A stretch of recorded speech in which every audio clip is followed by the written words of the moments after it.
Man ļoti patīk. Ravēt dārzu. Decembrī es. Parasti gaidu sniegu.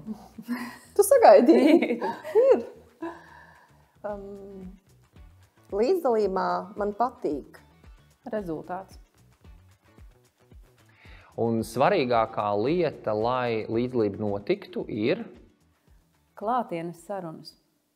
Inti, paldies, paldies, paldies, ka tu arī šajā sarunā piedalies, un mēs esam klātienē.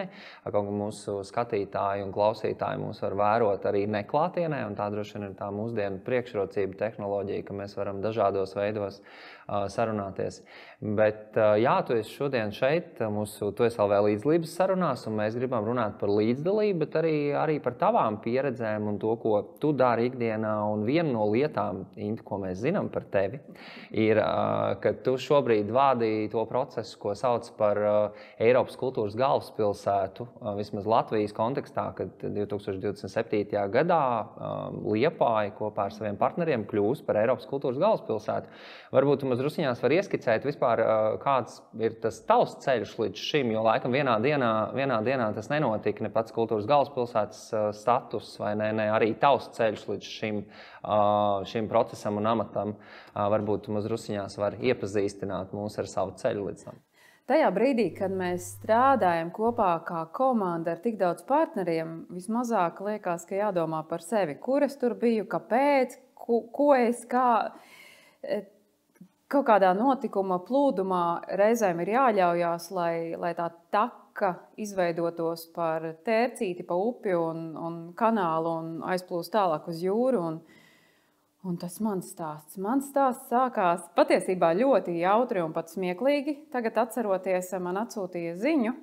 Es saku ar tekstu, ka, protams, ka Liepājai nav variantu. Mums jāpiedalās sacensībā par Eiropas kultūras galvaspilsētas titulu. Tu esi kādreiz domājusi, vai tu varētu vadīt šo projektu? Un es atceros, stāvēju virtuvē, man bija dvielis, trauki. Un tādā situācijā, ka man jānomenedžē, tagad ir viss tā virtuves saimnieciskā daļa, man atpakaļ atbild bija, nē, mierīgi. Pēc tam nezinot, ka Liepājas koncepts izvērtīsies par miera un nemiera balansu, un tas bija ārkārtīgi ilustratīvi tajā situācijā, kur es toreiz atrados. Un tajā brīdī, kad tu atbildi mierīgi, tad ar tādu mieru jāsāk tas darīt, rakt no viena gala, pat nesaprotot, cik tas ir, kas tas ir, cik apjomīgi, ko tas vispār nozīmē, līdz brīdim, kad tu ej un aizej. Ļoti, ļoti labs ilustrējais piemērs, bet jā, arī mēs ar tevi esam bijuši vienā tajā telpā, kur arī tika Eiropas kultūras galvaspilsētas Liepājas pieteikums prezentēts žūrijai, un es atceros toreiz, ka žūrija ļoti arī uzsvēra un interesējās tieši par sabiedrības līdzdalības momentu, respektīvi, ka tas, ka Liepājai ir superīgas kultūras iestādes un lielais dzintars un dažādi kultūras procesi un pasākumi ir ļoti labi, bet kā tad jūs iesaistīsiet šos te vienkāršos iedzīvotājus, ja kā viņi kļūs līdzdalīgi tajā? Un varbūt, ka tu vari paraksturot vispār, kāds ir ne tikai šis te plāns, bet ko varbūt tu pati esi secinājusi no šī te procesa, jo man par pārsteigumu, man par ļoti pozitīvu pārsteigumu tiešām starptautiskā žūrija ļoti pievērs uzmanību tieši tam līdzdalības aspektam un momentam. Tas jau patiesībā bija pirmais, ko mēs, un es tā teikšu mēs, jo mēs bijām komanda, ne tik daudz kā es, bet mēs kā komanda secinājām, ka patiesībā līdzdalībā ir ārkārtīgi liels spēks arī mainīt lietas, pat tad, ja kultūra ir kā instruments, ar ko to darīt. Brīdī, kad mēs sākām gatavot šo te kultūras galvaspilsētas pieteikumu, es atceros, mēs toreiz saskaitījām 5 mēnešos sēdējām 1327 zūmos. Tas bija ārkārtīgi milzīgs līdzdalības process, pārsvarā man visos zūmos. Un tieši secinājām, ka visi šie izaicinājumi, ar kuriem saskarās pilsēta, plašāks reģions, patiesībā jau ir virzāmi un patiesībā tie parādās, tieši tie izaicinājumi tieši šajās te līdzdalības trūkumā, esībā vai neesībā. Un brīdī, kad mēs šos izaicinājumus spējam formulēt, tas skaidrs, ka viens no lielajiem tādiem instrumentiem ir tieši šī te sabiedrības līdzdalība. Mēs nerunājam par sabiedrību kā cilvēku, kas dzīvo mikrorajonos, par to arī, bet sabiedrība plašākā formulējumā, arī tajā skaitā organizācijas, tajā skaitā kopienas, interešu grupas, tajā skaitā uzņēmumi, tajā skaitā arī pašvaldības valsts institūcijas. Tā kā plašā mērogā šāda sadarbība, lai mēs kaut kādā veidā izkustinātu to situāciju, kurā mēs stagnējam, tēmās, kuras varbūt 30 gadus ir stāvējušas uz plaukta, varbūt tēmās, kas tā haotiski noris un mēs pat īsti neredzam ne sākumu, ne beigas, ka mēs visi kopā kā tāda plaša līdzdalības platforma tieši Eiropas kultūras galvaspilsētā varam kaut ko izkustināt, kaut ko sakārtot. Ļoti foršs mērķis. Kā tev šķiet, nu labi, es saprotu, ka vēl viss ir tikai ļoti maziņos, autiņos, tīts un tā, bet vai ir kaut kas jau izdevies, nu tā kā vismaz tādā sajūta līmenī, kad kaut kas ir izdevies tā kā izkustināt, ievirzīt, nu vismaz kaut kādas sarunas sākts, lai šo te, kā tu saki, 30 gadus plauktos noturēto jautājumu varbūt kaut kā, nu tā kā iedzīvināt. Jā, tāpēc ir interesanti definēt, ka Eiropas kultūras galvaspilsētas process, tas var būt process, un tas var būt arī rezultāts, un tam procesam ir jānokļūst līdz rezultātu. Tātad, kaut kur arī interesantā kārtā rakstot šo te pieteikumu par dažādām tēmām, par dažādām jomām, piesaistot dažādas speciālistus, bija, piemēram, skaidrs, ka uzpeld, ja, ka jādara kaut kas viens vai otrs. Mēs varam vaļā savus klādes, pierakstam to arī, ka tas arī vēl būtu jāizdara, un šitais arī vēl jāizdara. Un kamēr tas process notiek, mēs aizstāvējām pirmo reizi Liepājas šajā te, Liepājas pieteikumu pirmajā kārtā, pēc tam otrajā kārtā, un paralēli, kas interesanti, tieši šīs te sarunas par to, ka mums vajadzētu saņemties un sākt pievērst uzmanību šim vai tam, paralēli sāk notikt jau kaut kāda neatkarīga procesa. Es zinu, ka Vils ļoti iesaistīts tieši nevalstisko organizāciju inkubātoru idejas jau īstenošanā. Pat vairs nevis tikai, kā mēs toreiz cerējām, no tādā varbūt, ka mums piešķiļās un mēs kaut ko tādu varētu nākotnē līdz 27. īstenot, bet reku jau tagad notiek. Tajā pašā laikā mēs atceros pašā sākumā domājam, arī Liepāja restaurācijas centrs notikt.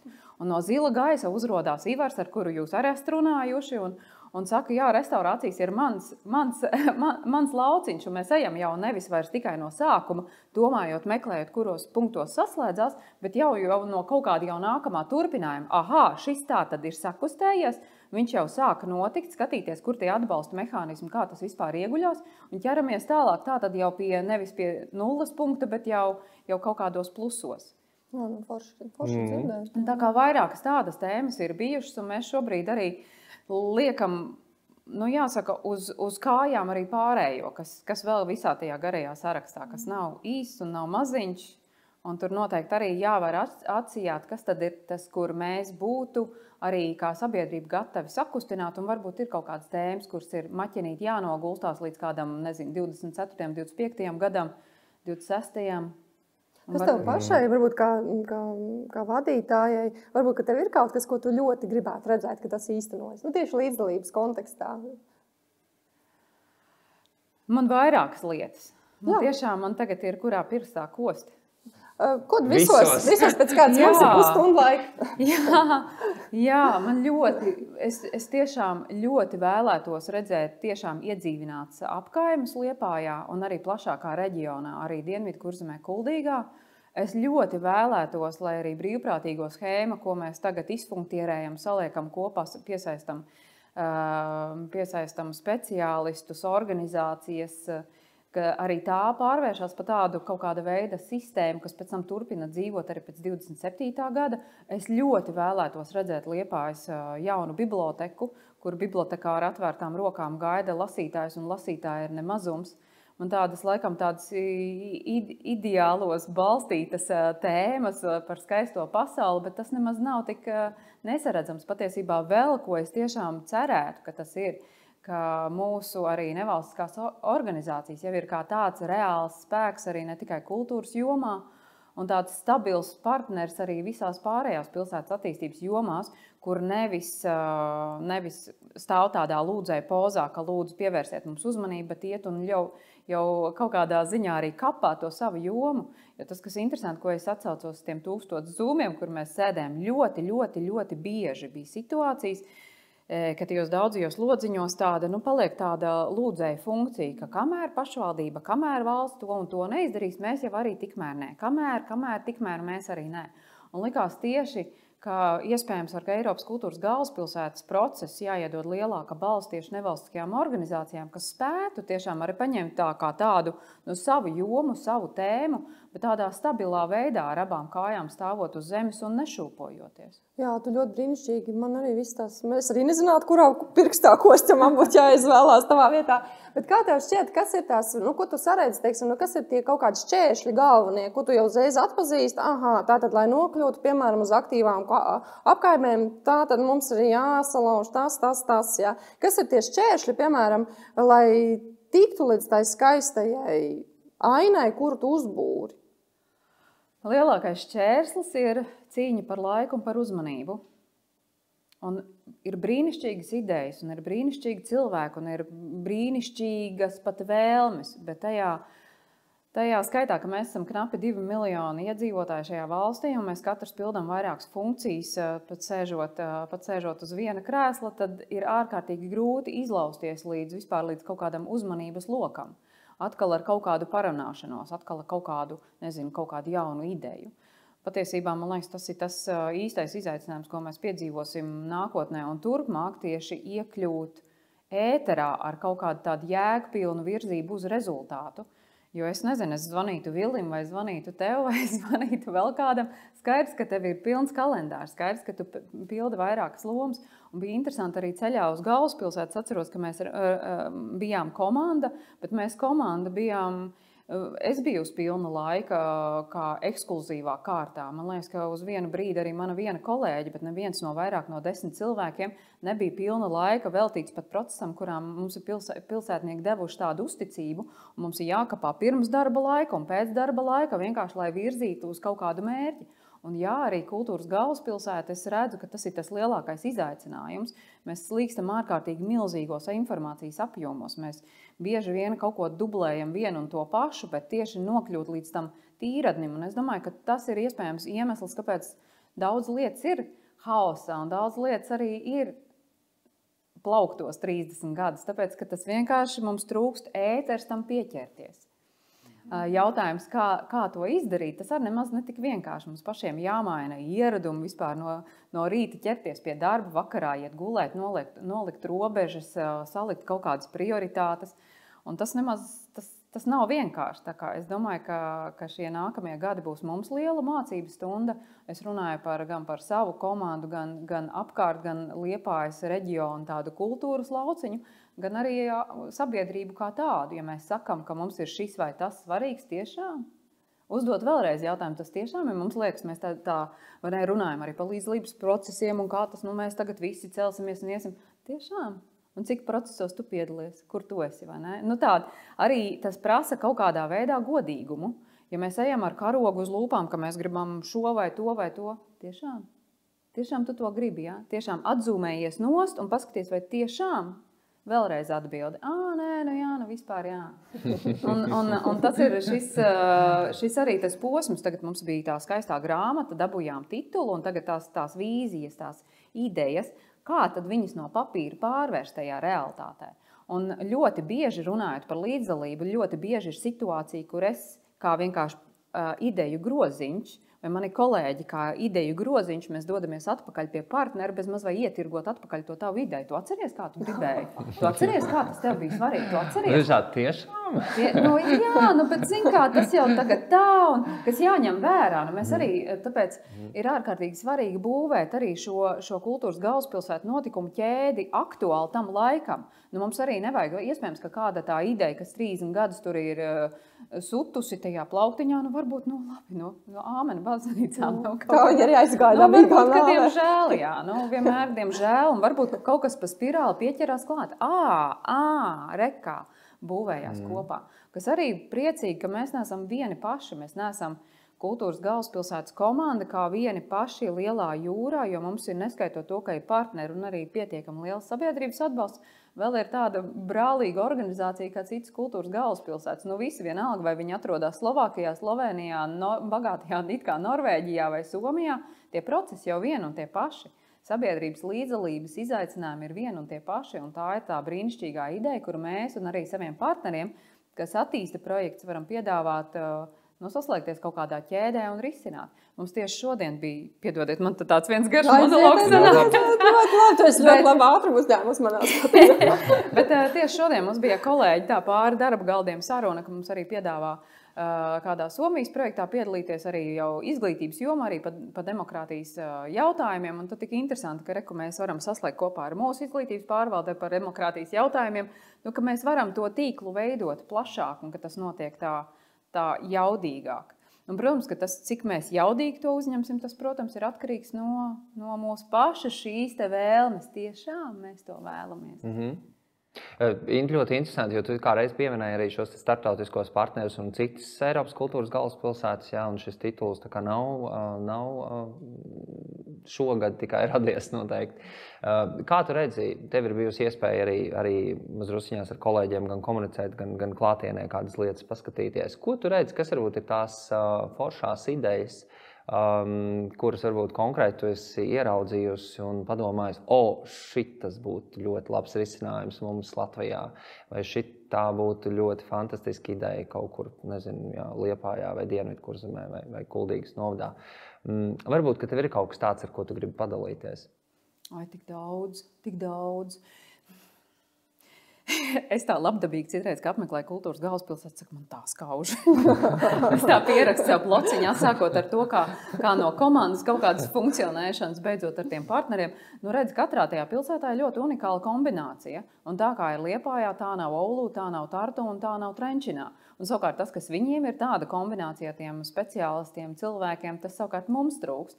Tāpēc es skatos, ka visveiksmīgākie projekti, kas arī nāk tajās pilsētās, ir tieši tie, kas ir kaut kādā ziņā izrakti no tām savām pilsētas īpatnību dzīvēm. Un te es redzu tiešām tādu jaudu ar šo te Liepājas kā kultūras galvaspilsētas piedāvājumu nemieris, ka mēs tieši esam šajos balansa meklējumos, tajā miera un nemiera duālajā stāvoklī, tā balansa meklējumos, kas mūsu virza uz priekšu un skatīties, kur tad mums ir varbūt pārāk milzīga birokrātija un kur mums ir pārāk liela brīvība, kur mums ir pārāk nolaists un nesakopts, kur mums tas tiešām ir tāds šabī šik un kur mums ir ekskluzīvais, kur mums ir iedzīvotāji un vienaldzība, kur ir pārāk liela iesaiste, kas jau visi dublē viens otru. Un tā ir tāda visu laiku tāda balansa meklējuma. Un patiesībā uz šo te balansa meklējumiem arī atsaucās tās citas galvaspilsētas, redzot, ka mēs arī šādu aspektu varam pielikt tajā savā. Bet man liekas, ka tā lielā, tās lietas, kuras noelšos, saka, man skauž, ir tās lietas, kur tiešām viņi ir izrakuši ļoti un sapratuši to savu godīgo izejas punktu. Traki ir, un tu redz tā tēma varbūt pievilkt tajā brīdī, ka tas ir tieši tā nošpikots un pārcelts. Tagad Somijai kāda biblioteku sistēma, mēs arī tādu gribam. Bet skaidrs, ka nē, tas nestrādā. Un tad mēs sakam, mēs kā gribētu, un tad es atgriežos pie tā paša, kur mēs sakam, tiešām. Tiešām tu tā gribētu, tiešām tu būtu gatavs, tiešām tu tā iet. Pasties, cik svarīgi ir ieklausīties sevi, un tad mēs nonākam pie tā savu unikālā risinājuma, kas patiesībā ir ģeniāla. Jā, tieši vakar Liepājā viesojās arī kāds Japānas organizācijas delegāts un likās tā pāri puspasaulē pārbraucis, un viņam tas teikums atkārtojas vairākas reizes šeit staigājot pa Liepāju. Viņš ik pa brīdim tā reflektēja attiecībā uz to, kas ir Japānā. Viņš saka, tieši redz, kā zelta zivtiņi to savu akvāriju neredz, kamēr viņi tajā akvārijā. Tādā ziņā, ka tev jāizkāpj ārā, jāizbrauc, jāvēr atzūmēties no tā, lai tu redzētu savu labāko pusi.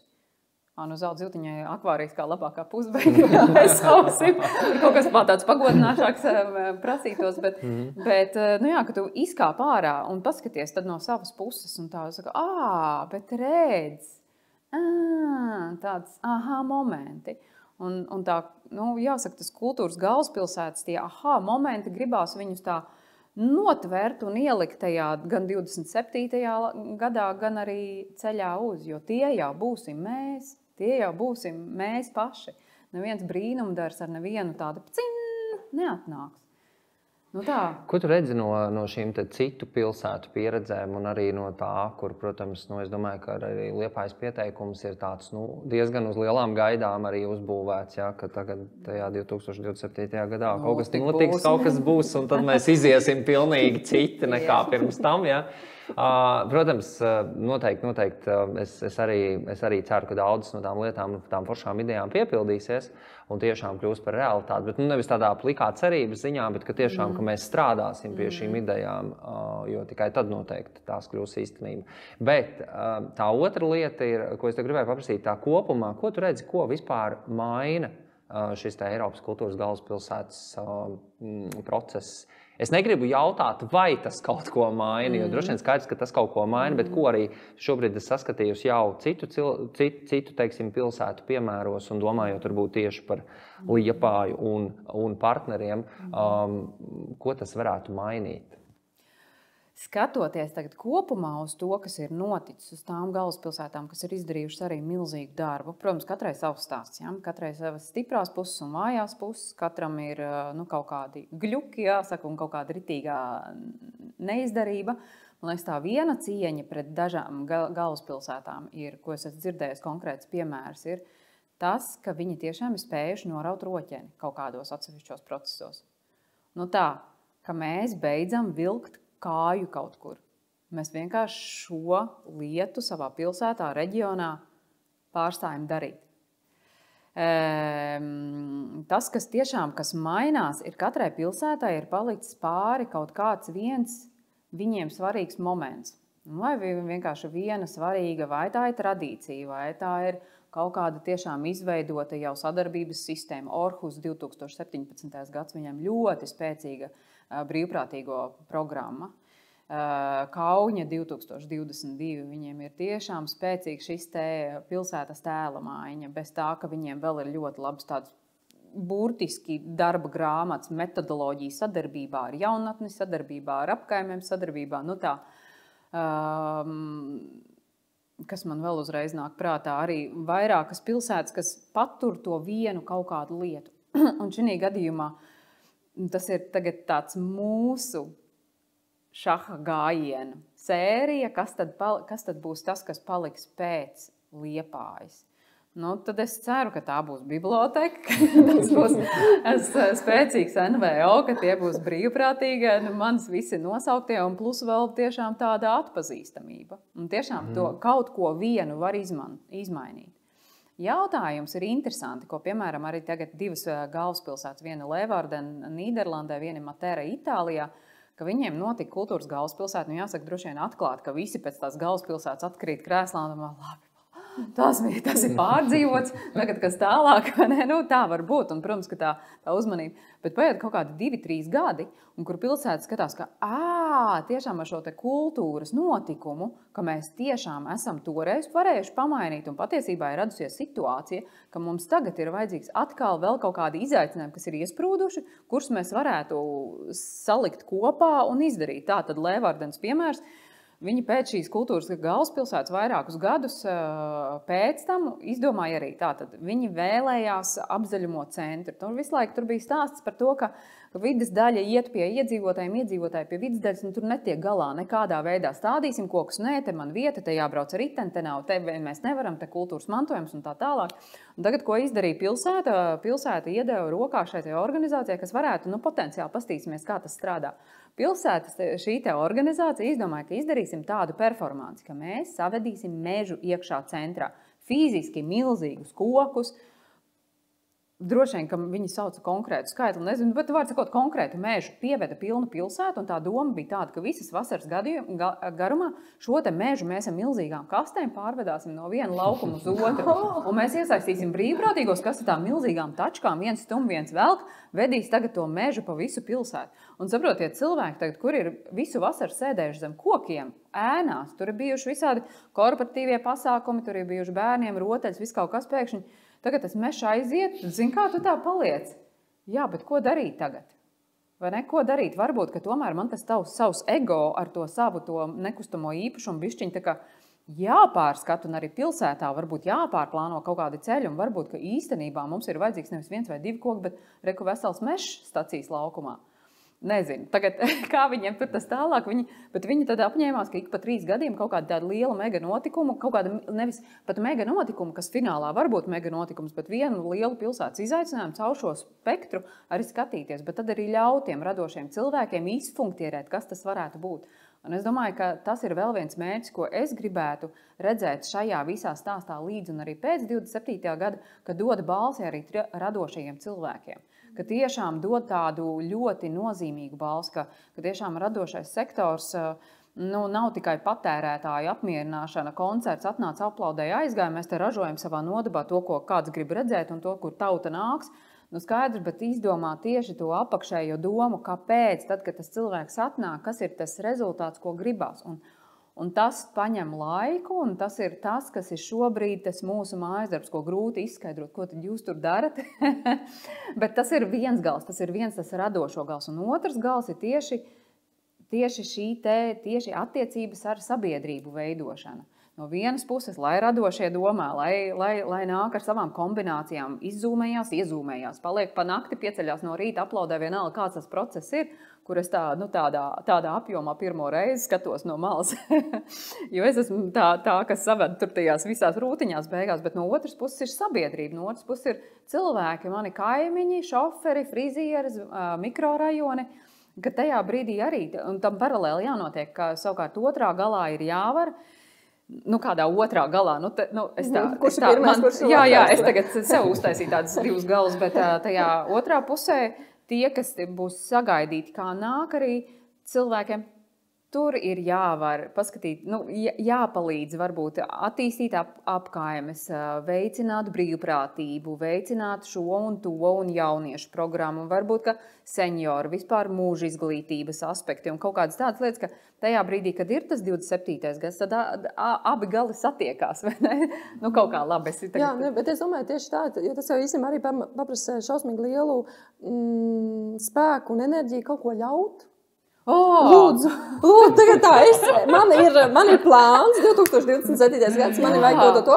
Un tad es vienkārši jums ļaušu. Ja? Tagad es domāju par to, cik tas arī īstenībā šausmīgi spriedze, vai ne?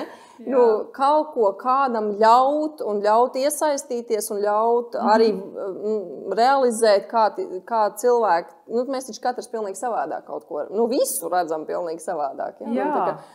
Tas tāds izaicinājums. Tā ļaušana patiesībā ir baigā tēma. Jā. Tā tiešām jums nebūs vēl viens ar intervijām par to, kā tev vispār ļauj. Jo patiesībā tā ļaušana, ziniet, kur izpeldēja tajā brīdī, kad mēs runājam, mēs sākām darbu pie pieteikuma, tad mēs domājam par jauniešiem. Par jauniešu tēmu, protams, ka jauniešiem mēs ātri kaut kā tā ieslīgām tajā, ka jaunieši, ka tā ir tāda masa jaunieši. Tāpat kā, kad tu ķer un grābi no visām pusēm, tajā pirmajā sākumā, man liekas, te ir seniori, te mums ir jaunieši, te mums ir vēl jaunās māmiņas. Jā, un tā visu pa kastēm. Un beigās izrādās, ka tur, kur ir jaunieši, pavisam nesen bija piemērs Liepājā, kur viena nevalstiska organizācija raksta projektu, viņi atbild par jauniešiem, par jauniešu, vai ne, un viņi tur arī programmu jaunajām māmiņām. Es liekas, kāpēc tur kādi jaunieši pie jaunām māmiņām var būt 18 gadi un 19. Tie joprojām ir jauniešu kategorijā. Un ar mums notika kas līdzīgs tajā brīdī, kad mēs sākām virpināt jauniešu, un skaidrs, ka jaunieši nevar ielikt vienā burciņā, tur ir daudz burciņu, un tad mēs vērsāmies pie vieniem jauniešiem, kas bija Liepājas ģimnāzijām, prasījām, ko jūs tik laimīgi? Var sakot, viņiem viss patīk, viņiem viss sanāk, un viņi saka, tāpēc, ka mums ļauj darīt. Tāpēc, ka mums ļauj, un šī brīdī ir tieši tā, ka mēs, piemēram, viens no tiem 31 liels projekts, kā tāds projekta klāsters, mēs tieši arī runājam par jauniešu un to ar jauniešu aspektu. Domāju, kā mums vienkārši jāatlaiž, lai dara. Nevis tā, ka tagad, mēs tur, hei, jaunieši. Vai tieši tāpatām arī daudzās jomās, un arī, kur mēs runājam par sabiedrības līdzdalību. Tas var būt tāda performatīvs notikums galā ar milzīgu sabiedrības iesaisti, bet tam jāsagatavo gan viena, gan otra puse. Un vienkārši ļaut abiem. Bet tajā pašā laikā, protams, ka te ir vēl viena māka. Ļaut nenozīmē tā, ka mēs aizējam, tagad viņi tur kaut ko dara. Tā ļaušanai, un te atkal jāmācās tam, kuriem ļauj izstāstīt, kā tas notiek, kāds ir rezultāts tam, ka mums tagad ļauj, piemēram, beidzot mēs apsēdāmies. Beidzot mēs sanācām kopā. ka tas kaut kādā veidā ir kaut kāds tas process, kā tu ļauj, ka tu viņam vari arī sekot līdz tam ļaušanas procesam. Jā. Un man liekas, ka šī tāda tiešām ļoti, ļoti vērtīga doma, pie kuras mēs te nonācām šajā diskusijā, vai ne? Un tiešām, kā tu saki, vajadzētu vēl veselu tādu raidierakstu sēriju, ja, par ļaušanu. Bet Inta, mūsu laiks, diemžēl, ir pienācis izskaņai.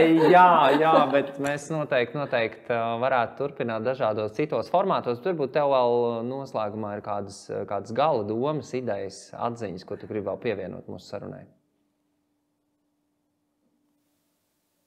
Nu, kā tagad, lai to visu pasaka? Es domāju, ka jebkurā gadījumā, ja mēs runājam par līdzdalību ar kaut kādu rezultātu, es gribu atgriezties pie domas, ka arī Eiropas kultūras galvaspilsēta vienalga nesīs rezultātu, un mēs esam šajā procesā, kurā mēs šo te rezultātu paši patiesībā cenšamies visi kopā noformulēt, kas tad ir. Un otra lieta, kas tiešām ir tādā mērķtiecībā arī prast sarunāties.